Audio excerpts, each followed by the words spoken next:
다 같이 창세기 10장 8절로 12절 말씀 같이 읽겠습니다. 시작. 구스는 또 니므롯을 낳았다. 니므롯은 세상에 처음 나타난 장사이다. 그는 주님 보시기에 힘이 센 사냥꾼이었다. 그래서 주님께서 보시기에도 힘이 센 니므롯과 같은 사냥꾼이라는 속담까지 생겼다. 그가 다스린 나라의 처음 중심지는 시날 지방 안에 있는 바빌론과 에렉과 마갓과 갈레이다. 그는 그 지방을 떠나 아시리아로 가서 니느웨와 르호보딜과 갈라를 세우고 니느웨와 갈라 사이에는 레센을 세웠는데 그것은 아주 큰 성이다. 이 창세기 말씀의 주인공은 니므롯이라는 사람입니다. 니므롯. 그 다음 창세기 5장 21절로 24절 같이 읽겠습니다. 시작. 에녹은 65살에 무두셀라를 낳았다. 에녹은 무두셀라를 낳은 뒤에 300년 동안 하나님과 동행하면서 딸을 낳았다. 에녹은 모두 365년을 살았다. 에녹은 하나님과 동행하다가 사라졌다. 하나님이 그를 데려가신 것이다. 오늘은 그 니므롯과 에녹을 같이 비교하면서 경청의 방 큐티와 관련된 그 묵상들을 나누고 싶습니다. 저는 20살 시절에 예수님을 믿게 되고 신앙생활을 한 이래로 지금까지 제 인생에서 가장 도움이 된 신앙 습관을 들려면 큐티를 들 수 있을 것 같습니다. 물론 큐티는 처음에 그 선교단체 형제들이 다 하니까 저도 묻혀서 하다가 아침잠이 많은 저는 큐티를 하는 것이 무척 힘들었습니다. 그런데 큐티를 제가 하고 싶어서 했다기보다는 그게 참 중요하다 해서 그 분위기에 묻어서 했는데 한 10년 정도는 제 것이 안 되고 그 분위기상 안 할 수 없어서 하는 그런 좀 힘겨운 활동이었던 것 같습니다. 근데 그게 한 10년 지나면서 큐티의 유익을 깨닫고 그것이 나의 인격이 되고 습관이 되고 그다음 지금까지 살아오는 데 있어서 그 시간이 없었으면 내가 어떻게 살아왔을까 하는 생각이 들 정도로 참 감사하고 축복된 시간이었습니다. 가정교회의 필수 3공부 과목 생명의 삶, 확신의 삶, 새로운 삶, 경건의 삶, 학용 삶 이것들을 할 때마다 보면 제일 그 중심 목표 중에 하나가 큐티를 습관화하는 거였습니다. 큐티가 얼마나 중요하면 그 가정교회 5가지 필수 과목에서 매번 그 큐티를 강조할까? 저는 아주 적절한 일이라고 생각되고, 그런데 제가 이제 우리 목원들하고 같이 확신의 삶을 공부하다 보면 큐티를 역시 옛날에 저처럼 굉장히 어려워하는 것 같습니다. 그리고 시간은 지켜야 된다는 부담감은 있는데 그 시간이 사실 그렇게 자기에게 와닿지 않고 억지로 하고 또 못했다는 패배감에 젖어 있는 그런 모습들을 보게 돼서 어떻게 하면 큐티에 대한 동기를 부여해 줄 수 있을까 하면서 하다가 이 니므롯과 에녹을 묵상하면서 제게 딱 반짝하는 생각이 들었습니다. 우리 오늘 다운 가족들도 이 시간에 제 말이 아니라 성령님께서 각자 마음속에 좀 뭔가 생각나게 해 주시길 바라겠습니다. 니므롯과 에녹을 한번 비교해 보면요. 혹시 니므롯은 그렇게 잘 알려진 사람은 아닌 것 같습니다. 우리가 훌쩍 읽어보기 쉬운데요. 니므롯은 창세기 10장 8절 9절에 나왔는데 세상에 처음 나타난 장사이다라고 얘기를 했고요. 그 다음 저 구절들을 아까 보셨지만 니므롯은 인류 역사상 처음으로 제국을 건설한 왕이었습니다. 대제국을 건설했고요. 그 니므롯이 그림 보면 시날 땅에 바벨 탑을 쌓은 그 왕이라고 추정되고 있습니다. 그러다가 뒤에 아시리아까지 영토를 확장해서 왕이 되었는데요.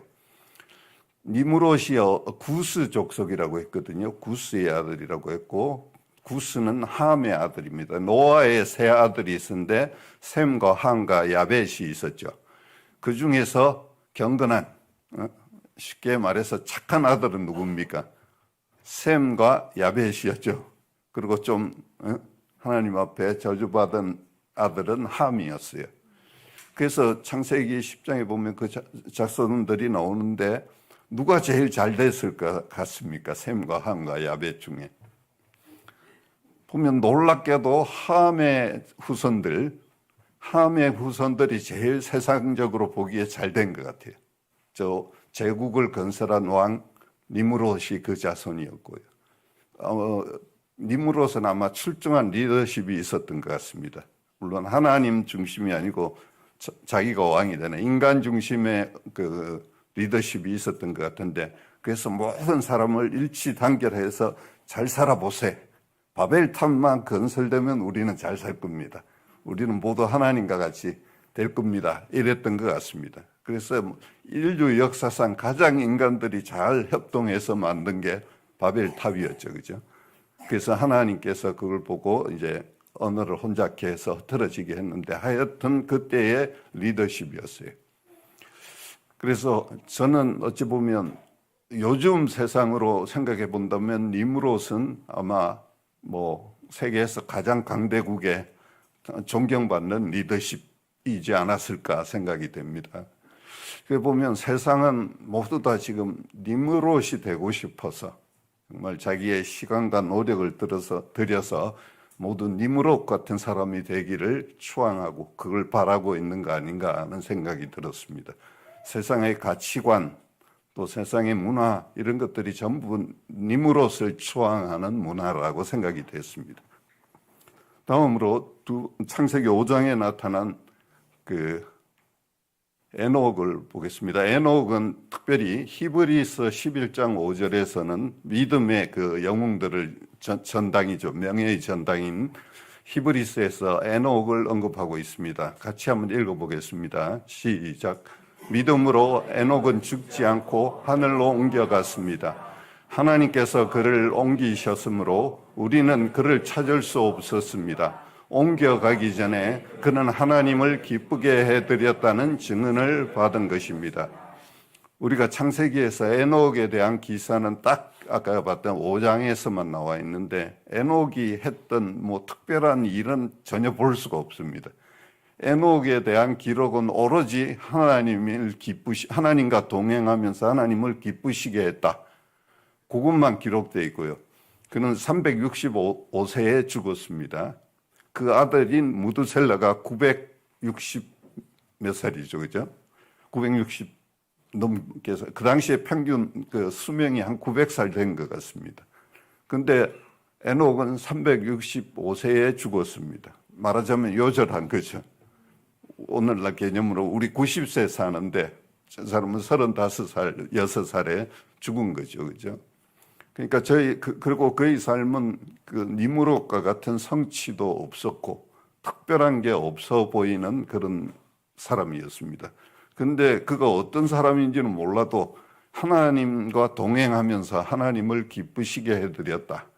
하나님이 너무 기뻐서 그런 죽음을 보지 않고 바로 데려가셨어요. 그죠? 근데 우리는 에녹에 대해서 잘 모르고, 에녹이 되고 싶습니까? 니므롯이 되고 싶습니까? 우리는 어쩌면 에녹같이 요절하는 사람이 되기 싫고, 세상에서 보잘것없고 알아주지 않는, 특별하지 않은 그런 사람 되기보다는 니므롯과 같은 성취를 하는 사람이 되고 싶지 않은가. 그래서 오늘날 우리의 시간과 노력과 우리의 관심과 모든 에너지를 니므롯이 되기 위해 힘쓰고 있지 않는가 하는 생각이 들었습니다. 그래서 또 한편 에녹은 특별한 게 없어 보였어요.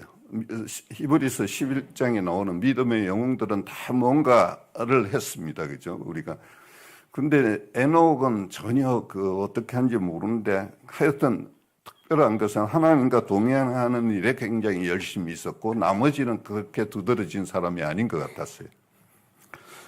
하나님은 누구를 귀하게 보시는가? 에녹을 귀하게 보셨어요. 그죠? 니므롯은 인간적으로 보기에는 세상에서 제일 출중한 사람이었을 텐데 에녹은 니므롯은 하나님 보시기에 전혀 없는 것과 같은 유명한 사냥꾼으로는 보였지만 별 볼 일 없는 사람이 된 것 같습니다. 우리도 보면 세상에서 뭔가를 크게 성취하는 알아주는 그런 사람이 되고자 하는 열망은 강하지만 하나님과 긴밀하게 평생 동행하는 그런 사람이 되는 것에 대해서는 우리가 너무 가볍게 여기고 있지 않나 하는 생각이 듭니다. 그래서 어쩌면 에녹은 큐티를 참 잘했던 것 같아요.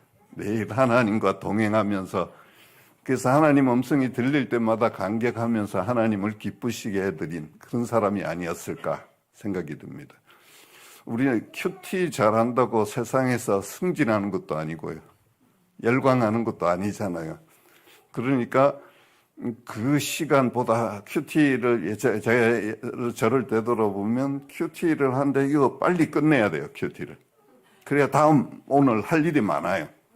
그래서 탁 하면 오늘 말씀은 왜 이리 어렵지? 참 그냥 대충 하면 읽고 아이고 오늘은 그래도 했다. 그죠?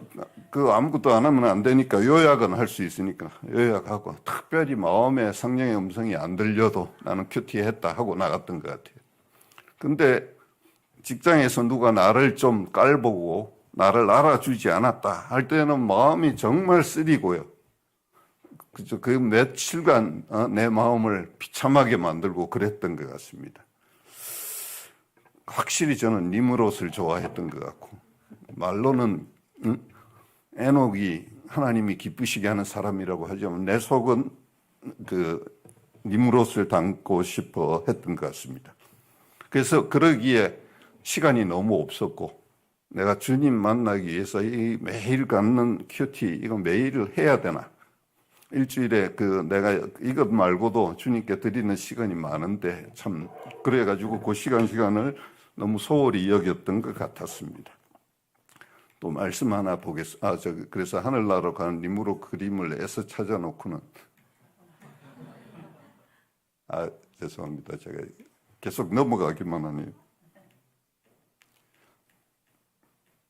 이제 됐으니까 서툴게 안 하겠습니다. 에녹이 하늘로 올라가는 죽음을 보지 않고 하늘로 올라가는 모습입니다. 그래서 누가복음 24장 32절 말씀 읽겠습니다. 그들은 서로 말하였다.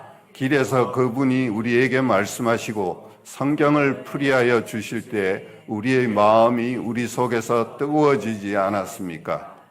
엠마오 마을로 예수님이 이제 돌아가시고 실망한 제자들이 예수님이 부활했다는 얘기도 바람결에 언뜻 듣기는 했지만 자기들이 못 봤으니까 실망하고 가던데 그 길에 주님이 나타나서 동행했죠. 그리고 막 이렇게 얘기를 하다가 이제 주님을 보고 갑자기 사라지셨어요. 그러니까 제자들이 하는 얘기입니다. 길에서 그분이 우리에게 말씀하시고 성경을 풀이하여 주실 때 우리의 마음이 속에서 뜨거워지지 않았습니까? 여러분, 마음이 우리 속에서 뜨거워진다는 말씀이 무슨 말씀인지 경험해 보셨습니까? 마음이 예수님이 말씀을 풀어주시는데 갑자기 마음이 뜨거워진 적이 있습니까? 1년에 몇 번 정도 마음이 뜨거워지세요? 최근에 마음이 뜨거워진 건 언제입니까? 제 생각에는 제가 대학원 박사과정을 다닐 때 등록금과 생활비가 없어가지고 무척 힘들었습니다. 그때 시간은 자꾸 다가오는데 인간적으로 보기에 제가 그 등록금과 생활비 한 100만 원을 마련해야 됩니다. 등록금 40만 원, 생활비. 그 돈을 그때 아르바이트, 아무리 좋은 아르바이트를 해도 한 달에 20만 원 벌 수 있었어요. 근데 5달 일해야 될 돈인데 등록 기간은 한 달밖에 남지 않았고, 뭐 어떤 노력, 제가 그래서 그 장학생이 돼야겠다 해서 열심히 공부했는데 그 장학생 시험은 오픈북이었어요. 오픈북이 아니라 무감독 시험이었어요. 모두 컨닝하고 책 뒤지고 하는데 저는 크리스찬이니까 그럴 수 없잖아요. 근데 친구들이 제가 크리스찬인 거 다 아는데 분명히 교수님이 컨닝하지 마라 하고 나갔어요. 그래서 저는 갈등이 제일 앞에 앉아가지고 아는 것만 쓰고 나왔는데 아니나 다를까 열심히 공부했음에도 성적이 안 좋았어요. 그래가지고 장학생이 못 됐고 이건 방법이 없는 거죠. 무척 힘들었습니다. 여기저기 다니면서 알바를 알아보고 했는데 마땅한 알바가 없었고 그때 그날 저녁에 TV에 그 정주영 씨가 나오더라고요. 대학생들하고 정주영 씨가 대화하는 현대그룹 회장입니다. 창업자입니다. 이병철 정주영 하면 이제 우리나라 갑부였잖아요. 근데 그분은 참 말도 잘하고 자신감 넘치고 뭐 무슨 대답이든 명쾌하게 하고 그래 보면서 그때 제 마음이 내가 만약에 정주영 씨 아들이라면 이런 걱정 안 할 텐데 정주영 씨 아들은 참 좋겠다는 생각이 들었습니다. 근데 다음 날 큐티를 하는데 고린도후서 8장 9장을 했어요. 그 고린도후서 8장 9절에 예수님께서는 부요하신 자인데 이 땅에 와서 가난하게 되시면 우리를 부요하게 해주기 위해서다. 그 말씀이 딱 마음에 왔고 세상에서 누가 제일 부자일까? 저의 하나님은 정주영 씨보다 부자가 아니었어요. 정주영 씨 아들은 전혀 등록금 걱정 안 할 텐데 저는 맨날 등록금 걱정하고 억울하고 하나님 앞에 섭섭하고 저는 하나님 앞에서 그래도 순종하며 살려고 하는데 왜 이래 제 삶을 힘들게 만드십니까? 그런 불평하는 마음이 있었고 더구나 등록금 문제에 있어서는 초조해졌고요. 먼저 하나님 나라와 의를 구하면 모든 걸 더해 주시겠다고 약속했는데 그건 뭐 정말 멋진 명언일 뿐이고 내 삶에서는 전혀 그러지 않은 모습에 너무 실망이 됐는데 그때 전날 정주영 씨보다 하나님이 못하다고 제가 여기고 있는 것이 자백이 됐어요. 그날 큐티 시간에. 그리고 또 읽어보니까 고린도서 9장 8절에 하나님은 능히 모든 은혜를 너희에게 넘치게 하시나니 모든 일에 항상 모든 것이 넉넉하여 모든 착한 일을 넘치게 하게 하심이라. 그 말씀 보니까 그 말씀이 진리일진데 근데 제가 보기에는 전혀 진리가 아닌 것 같았어요. 그래서 그때 이제 하나님 앞에 참 부자는 예수님처럼 다른 사람을 자기 것을 들여서 남을 부유하게 하는 사람이 부자지 모든 것을 끌고 모아서 내가 부자가 되는 게 부자가 아니구나. 하나님 정말 예수님 같은 부자가 되기를 원합니다. 하나님이 정주영 씨보다 큰 것을 제가 좀 깨닫게 해 주십시오 하고 기도하고 갔습니다. 그날은 굉장히 익사이팅했던 것 같습니다. 상황이 전혀 달라진 게 없는데 그날은 기뻤던 것 같고 그리고 그 후 며칠 후에 갑자기 지도교수가 저를 부르시더니 우리 과에 특별한 장학금이 왔는데 제가 100만 원이 필요하다고 했잖아요. 특별한 장학금이 왔는데 네가 어려울 것 같아서 너한테 주기로 했다. 근데 그 장학금이 250만 원이었어요. 요즘 돈으로는 2,500만 원 넘는 거죠. 그러니까 박사과정 졸업할 때까지 생활비와 등록금을 다 해결할 수 있었습니다. 할렐루야. 그 일을 경험하면서 그 하나님이 이걸 깨닫게 해주시려고 나에게 정주영을 보게 하셨고 그날 큐티에서 이 말씀들을 보여주셨고 이 말씀대로 믿고 살게 해주셨구나 하는 생각이 들었습니다. 그때 마음이 굉장히 뜨거웠어요. 그날 이런 게 마음이 뜨거워지는 겁니다. 그죠? 얼마나 자주 마음이 뜨거워집니까? 어쩌면 매일 날마다 뜨거워질 수 있어요. 주님 말씀을 들을 때마다 성령의 음성을 들을 때마다 예배 시간에 말씀을 들으며 뜨거워질 수 있고 찬양하면서 뜨거워질 수 있고요. 매일 아침 짧은 그 시간을 통해서 뜨거워질 수 있습니다. 근데 우리는 하나님으로 인해 마음이 뜨거워지는 것보다 니무롯이 되는 것을 더 가치 있게 여기고 살지 않습니까? 또 한 말씀을 더 보겠습니다. 누가복음 6장 45절 같이 읽겠습니다. 선한 사람은 그 마음속에 갈무리해 놓은 선더미에서 선한 것을 내고 악한 사람은 그 마음속에 갈무리해 놓은 악더미에서 악한 것을 낸다. 마음에 가득 찬 것을 입으로 말하는 법이다. 저는 예수님을 믿기 전에 제가 굉장히 착하다고 생각을 했거든요. 그 차 타고 공인했습니다. 우리 고등학교 때 우리 반 애들이 우리 반에서 제일 착한 애 하면 저를 지목했어요. 그리고 저도 그렇다고 생각했어요. 왜냐하면 저는 우리 학교에서 뭐 효행상, 모범상 이런 거 하면 항상 받았거든요. 그러니까 그런데 처음 복음을 들었을 때 저보고 죄인이라고 하더라고요. 택도 없는 소리다. 그건 기독교적인 어떤 종교 교리다. 그러니까 모든 사람을 죄로 얽어 씌워놓고 그 다음부터 기독교 믿으라 하는 그런 논리 구조가 딱 보였어요. 택도 없다. 그래서 성경 공부를 아무리 해도 참 저는 답답하기만 했습니다. 왜 이런 책을 내가 믿어야 되나? 그리고 이런 책을 믿고 있는 지성인들이 굉장히 어리석어 보였어요.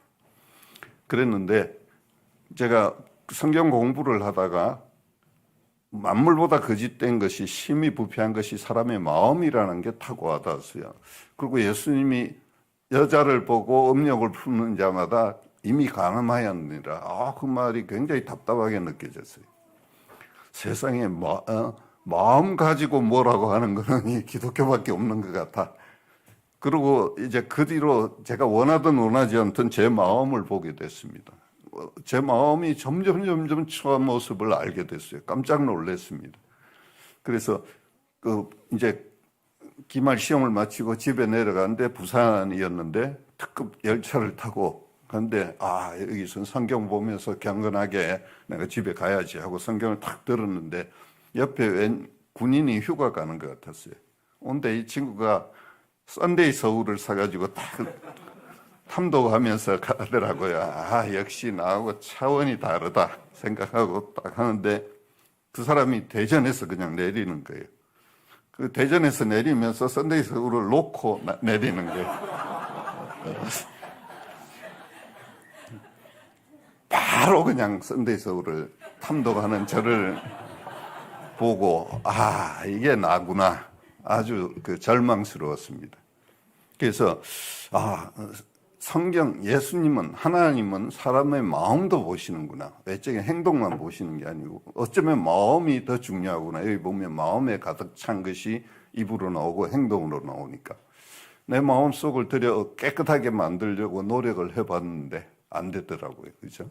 오호라 나는 공고한 사람이로다 하는 고백을 하게 되잖아요. 그때 이제 이 말씀이 제게 들어왔습니다. 선한 사람은 그냥 선해지는 게 아니고 마음속에 갈무리해 놓은 선더미에서 선을 낸다고 했어요. 저는 보니까 하루 종일 마음에 악한 것들, 세상 것들을 가득 채우고 있었던 것이 보여졌어요. 그죠?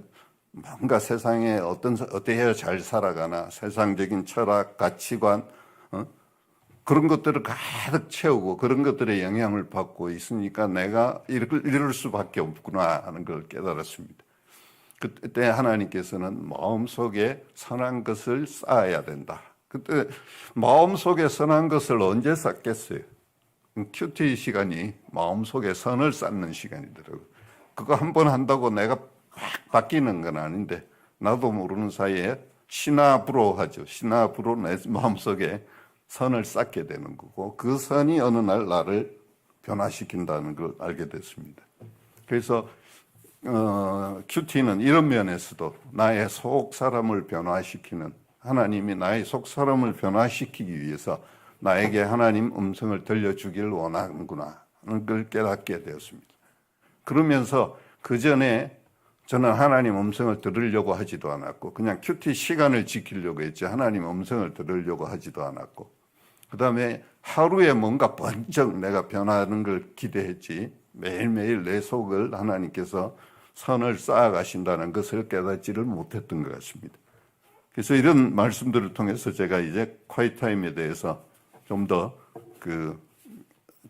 즐기게 되었고 그 시간들을 누릴 수 있게 되었습니다.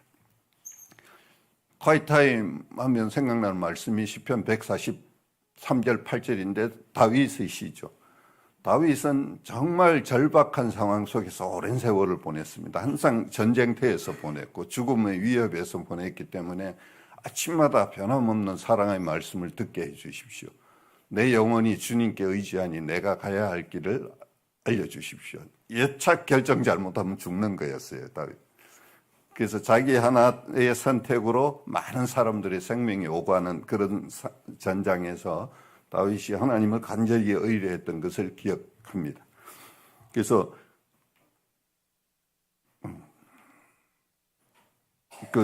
그게 아침마다 한적한 시간에 간절히 하나님 말씀을 듣고 하나님께 내 마음을 아뢰는 말씀과 기도로 하나님과 1대1로 교제하는 것, 그게 큐티라고 정의를 하면요. 큐티가 왜 중요한지 몇 가지 나누자면 오래 걸리는데 짧게 가겠습니다. 첫째, 고린도전서 1장 9절 이 말씀 같이 꼭 읽었으면 합니다. 시작.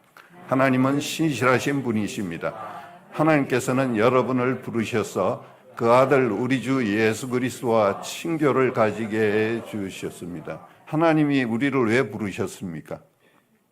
그 아들 예수 그리스도와 우리가 친교를 갖게 해 주셨다는 거예요. 하나님은 우리가 예수님과 친교하기를 원하시는 거죠. 근데 사람들은 하나님이 정작 원하는 것은 우리를 구원해서 예수님과 친교하기를 원하는데 우리는 친교 안 하고 딴짓하고 있는 거예요. 그렇죠? 그래서 예수님과 친교하겠다고 내 마음에 모셔드려 놓고는 예수님은 한 구석에 그냥 기다리게 해놓고 나는 맨날 내 일에 바빠서 지내고 있지 않느냐. 그래서 우리 삶의 존재의 목적이 주님과 친교하는 것, 주님과 사귀는 것, 주님을 알아가는 것, 그게 나의 삶의 목적이다. 니무롯은 전혀 그런 목적을 가지고 살지 않았습니다. 그죠? 니무롯의 인생은 하나님 앞에 카운트 될 것이 아무것도 없는 인생이었습니다. 다음 이사야 40장 31절 잘하는 독수리의 날개치며 올라간 같은 그런 삶을 살기를 원하십니까? 매일 독수리의 날개치며 올라감 같은 삶을 원하십니까? 그러려면 주님의 음성을 들어야죠. 주님의 함께 하심을 느껴야죠. 그죠? 그러지 않고 매일 그냥 헬스를 해가지고 독수리의 날개치며 올라간 거겠습니까? 우리의 몸은 건강할지 몰라도 마음은 만신창이가 되지 않습니까? 우리의 속사람을 독수리 날개치며 올라간 같이 해주실 분이 바로 예수님이 우리와 친교하기를 원하는 게 그 때문인데 우리는 주님과 친교하지 않고 힘있게 살려고 합니다. 참 어리석은 일이죠. 또 예수님은 우리와 포도나무와 가지라고 했고 내 안에 머물러 있고 내가 그 안에 머물러 있으면 저게 무슨 말일까요? 주님이 내 안에 있고 내가 그 안에 머물러 있고 이거 좀 모순 아닙니까? 내가 주님 안에 있는데 주님은 또 내 안에 있어요. 그건 수학적으로 동치입니다. 동치 같은 거죠. 주님과 내가 일체화돼 가지고 한 몸이 되어서 하나가 되어서 살기를 원하신다는 거죠. 내 마음속에 주님 생각이 가득하고 내가 주님처럼 사는 거죠. 그죠? 주님이 돼서 예수로 죽고 예수로 살기를 원하는 거죠. 근데 그러면 어떤다고 했습니까? 머물러 있으면 그는 많은 열매를 맺는다고 했습니다. 너희는 나를 떠나서는 아무것도 할 수 없다. 저는 저 끝말씀이 마음에 탁 와닿았어요. 너희는 나를 떠나서는 아무것도 할 수 없는 존재라고 했어요. 그죠? 나를 떠나서는, 주님과의 관계를 떠나서는 열매 맺는 일에 전혀 들여지지를 못한다는 거죠. 니무롯과 같은 성취를 해도 아무것도 안 하는 거라는 거죠. 그래서 열매 맺기를 원하십니까? 목장이 부흥하기를 원하십니까? 주님과 동행해야 된다는 거예요. 주님과 관계 속에서 주님이 그렇게 만들어 주셔야 됩니다. 그 큐티의 중요성, 이 마음에 팍팍 와 꽂혔으면 좋겠습니다. 마지막으로 우리 잘 아는 시편 1편 말씀인데요. 1편 1절에 복 있는 사람은 이러하지 말고, 그 다음에 2절 보겠습니다. 오로지 시작. 오로지 주님의 율법을 즐거워하며 밤낮으로 율법을 묵상하는 사람이다. 그는 시냇가에 심은 나무가 철 따라 열매를 맺으며 그 잎이 시들지 아니함 같으니 하는 일마다 잘 될 것이다. 복 있는 사람은 하나님 말씀 안에 거하는 사람이라고 했습니다. 그죠? 복 있는 사람은 돈 많은 사람이 아니고, 복 있는 사람은 높은 사람 아니고, 하나님 말씀을 사랑하는 사람이라고 했어요. 우리는 복 있는 사람입니까? 우리의 복의 개념과 주님의 복의 개념이 완전히 다르죠. 그죠? 하나님 말씀 안에. 그러니까 내가 매일 큐티하고 사는 게 복 있는 삶입니다. 아멘 안 하시네. 예. 그래서 제가 저 그림 아십니까? 큰바의 얼굴이죠. 그죠?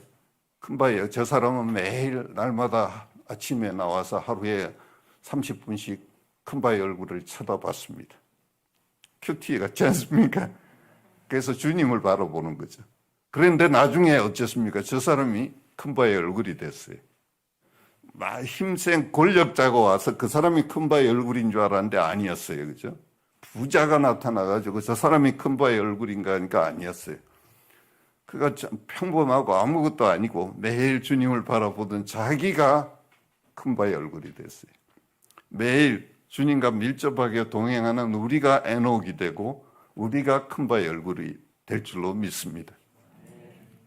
저 큰바의 얼굴은 예수님이겠죠. 그죠? 예수님을 닮아가는 우리가 될 겁니다. 마지막으로 이 말씀을 같이 읽겠습니다. 너희는 내 얼굴을 찾으라 하실 때 내 마음이 주께 말하되 여호와여 내가 주의 얼굴을 찾으리이다 하였나이다. 예. 주님은 보이지 아니하신 영이시잖아요. 그런데 모순되게 너희는 내 얼굴을 찾으라 했습니다. 주님은 얼굴이 없는데 어떻게 주님 얼굴을 찾을까요?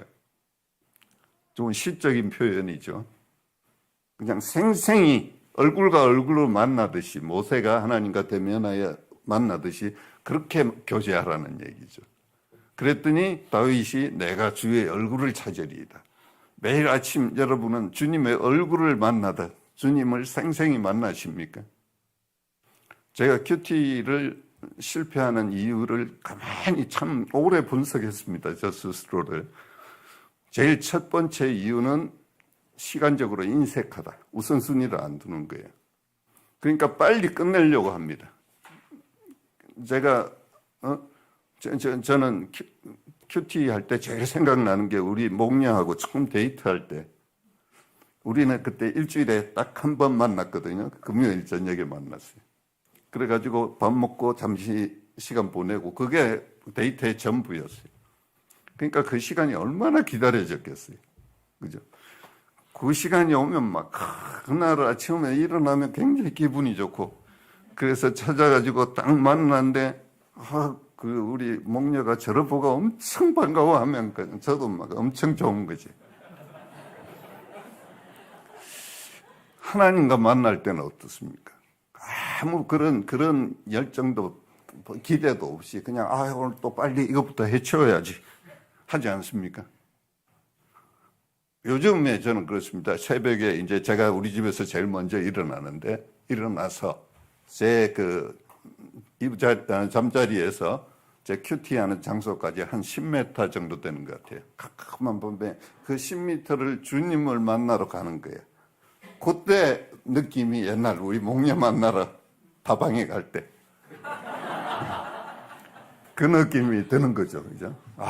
이 시간에 내가 오롯이 주님 만나러 가는구나. 그게 얼굴을 찾는 태도 아니겠습니까? 얼굴을 찾으라. 우리는 전혀 준비되지 않은 마음에서 의무감에서 나아가지 말고요. 정말 그 시간을 사모하면서 주님 얼굴을 찾으러 가는 시간이 되어야 될 줄. 그 다음 두 번째는 성경 공부를 합니다. 오늘 큐티를 성경 공부로 생각을 해요. 그럼 막 분석하고 뭐라고 하죠? 관주 찾고 관련 구절 찾고 공부를 열심히 해요. 공부할 때 즐겁습니까? 내일 시험 보는데 시험 공부할 때 즐겁습니까? 솔직히 즐겁지는 않죠. 그죠? 공부가 아닌데 주님 음성을 들어야 되는데 성경 공부를 하는 거예요. 큐티는 성경 공부하는 시간이 아니고요.